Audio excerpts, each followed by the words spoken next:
and Michael Philippou, they started as the Racker they were YouTube YouTubers, channels. right? Yeah, and they've done crazy. unbelievably well. Yeah.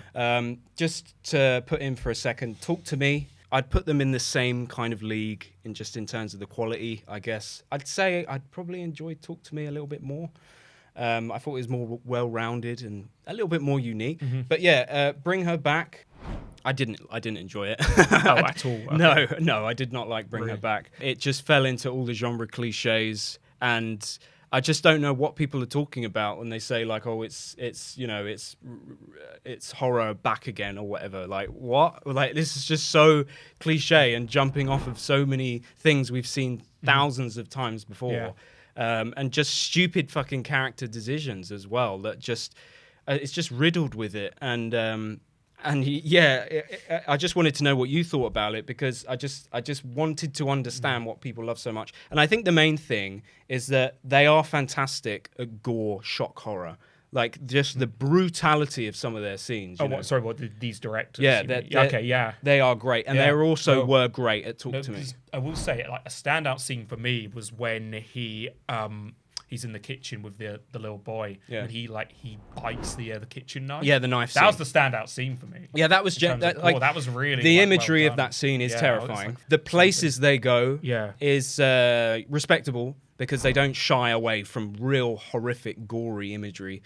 And I think that's something that is kind of unique in them. Yeah. And I think that's the appeal of these kind of movies. It is shocking to see those things, but just as a story. No, that's the thing. I don't understand people calling this unique. I didn't find it unique. No, you recognize genre cliches as well, right? Completely. No, it was riddled with cliches. Yeah. That's what I'm saying. I just don't get it. Like, how is it? Like, because I guess it's kind of like supernatural, occult horror. Yeah. And especially, like, particularly the second one, we're kind of overexposed with that. And, like, I feel like after Hereditary, which, as you know, I still love. I think much better film than this, but I don't like the ending. Yeah. I feel like since that film, and this is a film of A24 films, they have to thread in some kind of like occult element. And I just, when she like was that scene where she's in the bath with him, they're watching that videotape. I'm like, I've seen this so many times. I've seen this creepy ritual Satanist shit. Exactly. That's why I'm in two minds about it, because I want to say, oh wow, this is really good, really well done, and like again, I appreciate how they went there with the ending. They had balls, like with how, just the death toll at the end. Sorry, the body count, and like just how fucking brutal it was. But what was it with the brother? He just left his sister there to just fend for herself, and she's blind. It's like, mate, if you really gave a shit about your sister, you wouldn't leave her there. Under no circumstances would you leave your sister there with that woman. And this is going to be a wild thing to even say, but do you feel like her being blind was a plot convenience? Oh, of course it was. I think it definitely was. Yeah. Because, that even though some of the things she says, they can put up to, she's blind. Yeah. There's nothing wrong with that. Yeah, no, absolutely not. But of course it was. It was just full of it. It was chock full of it. And it was annoying me more than it was entertaining me, because I was just like, man, there's something here that is genuinely good. Yeah. I mean, Sally Hawkins makes it work. She carries the fuck out of this film. She does. She's good. She's great in everything. She does. She is great in everything. But the kid character who's deranged and walking around creepy and stuff. How many times have you seen shit like that? The music was pissing me off as well. There were so many moments that I was just like, oh, fuck off with the music, man. Turn the music off. It would be so much more genuine and real and authentic. Some of the sound design was good. Yeah, no, that's what I found as well. Some really excellent sound design. Like that's what kind of caught me off guard. I didn't expect the sound design to be that good. It was actually very effective. That was one of the few the positive aspects of it. Yeah. But aside from that, I think people are kind of distracted by the sheen of it. Honestly, I think we need to see more folk horror, because it was weird. I thought like after Midsommar, maybe there would be a rise in it, but there hasn't been much. I don't know. I can only think of the Wicker Man. Yeah. And Nicolas Cage as the Wicker Man. Absolute masterpiece of a film. Watch that. Step away from the bay, not the bees. Not the bees. We've got to talk about that at some point. But since then, there hasn't been much folk horror. No. It's just been like, what's controlling this girl? Yeah. It was a Satanist ritual. And it doesn't make sense that it's like it's on the fence in between. realism, and then there's some supernatural shit, and it never explains it really. What is that? What was the ending all about? Like, I don't want to go into spoilers, but what was it about with her daughter? Like, I feel like I liked the ending mostly because of the technical stuff and the gore and how brutal. That's why I'm saying, okay, wow, the ending was like, 'cause I hadn't really seen an ending like that before, personally, but. Yeah, it was a bit ridiculous how it all leads back to grief. I lost my son, which is that becomes overdone. She's trying to bring her back. Yeah, exactly. It's done so many bloody times. It's reminded me of the bloody Babadook. Yeah, which we both despise the Babadook. I really do not like the Babadook. I just do not understand what people were talking about when they said it was the horror genre. Yeah, how are they calling that one of the best horror films of the past 20 years? I don't get it. I don't understand it. I really would love to understand what the hell people mean when they say Babadook is just some sort of creative genius as well, man. In the Babadook, acting was shocking. It wasn't anything new. The only thing decent about it was that they kept the monster in the dark and didn't show it that much. So many plot conveniences and so many genre cliches. It was just chock full of them. Having to feed the monster these maggots at the end. Like, come on, that is so goofy.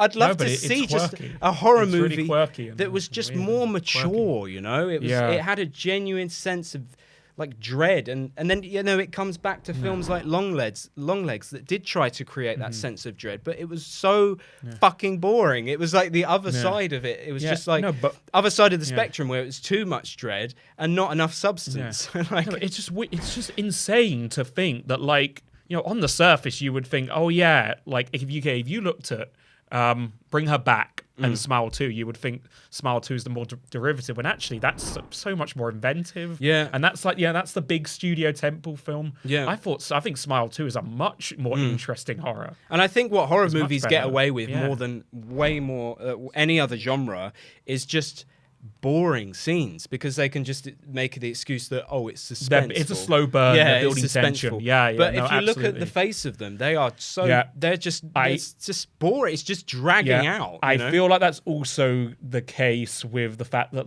elevated horror has become such a big thing. Mm-hmm. And what do you mean by elevated horror? So certain films with A24 is partly the root of this. Yeah. Stuff like Midsommar and Hereditary, which is excellent. But I feel like they've seen the success of those films and they've thought, okay, it gives us an excuse to pad out the runtime.